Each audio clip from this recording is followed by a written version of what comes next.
have never tried to explain autism to him.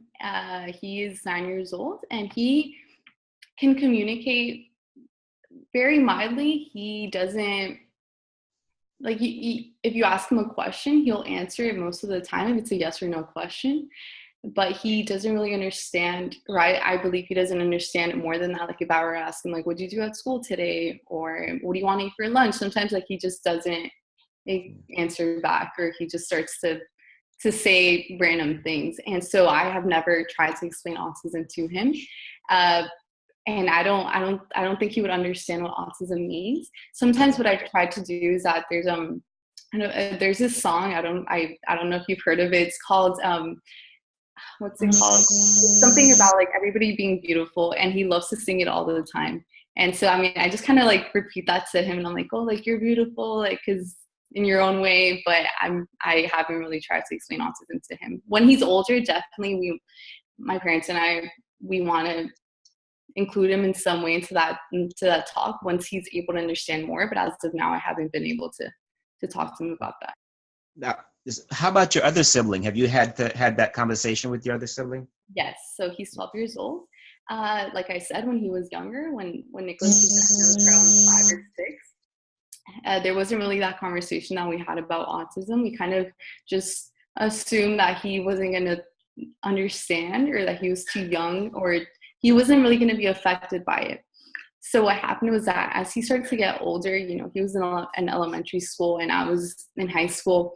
My parents were very focused on Nicholas, and it's not something that, that I can be mad about, because obviously my brother needed that attention, but it kind of came off that they were choosing him over us. And it wasn't something that was explicit. It was just, in everyday life, there were certain things that they would do or say that like I started to realize a little bit earlier than my other brother.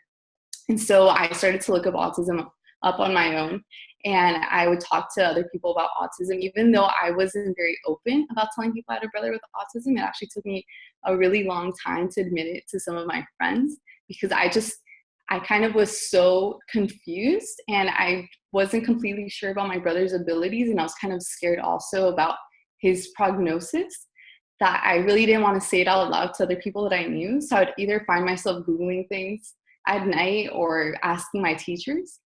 And so I thought about myself, and, I at least had those resources available to search things up. But then I think about my brother, who was 5, 6, 7 years old at the time. He had no clue how to look at anything up on his own. He probably didn't even know what he was looking for, but he must have felt some sort of shift in the family, because I could feel it. And, as a younger child, like, you want attention from your parents, and he just didn't feel that. It also comes with being a middle child, but especially having a sibling with autism, it's very hard. And so for a while, we just assumed he didn't really understand. But, as he started to get older, he would ask sometimes, like, well, like, why doesn't Nico to talk to me? Or like, why doesn't Nico play with me? Or why does he flap his hands? And so, the autism word started to get thrown around more and more often. And I kind of realized it's a lot easier for me to talk about it, because I'm a little bit more honest with him about it. And, I can get down to his level because I'm obviously younger. And also my parents are bilingual, but their native language is Spanish. So sometimes it's hard for them to, completely bring home the point about autism to my other brother. But I felt that, giving him examples about what autism is and how Nicholas feels it in his own terms, and how it's hard, but at the end of the day, like, he's your brother and you love him no matter what.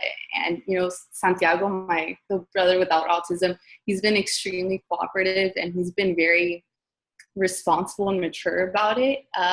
Even though sometimes I sense that he has trouble with it, especially because at some point Nicholas and my other brother went to the same school. And so I could tell sometimes that Santiago, the one without autism, had some trouble, sometimes saying hi to my other brother, or, hugging him at school, because sometimes Nicholas would throw a tantrum, or he would start flapping his hands, and Santiago would kind of like run from him, or he would kind of just like get nervous or embarrassed around him. And, like, for me, I kind of was more understanding of that, because I understand what that embarrassment is like, and like the guilt that comes with it.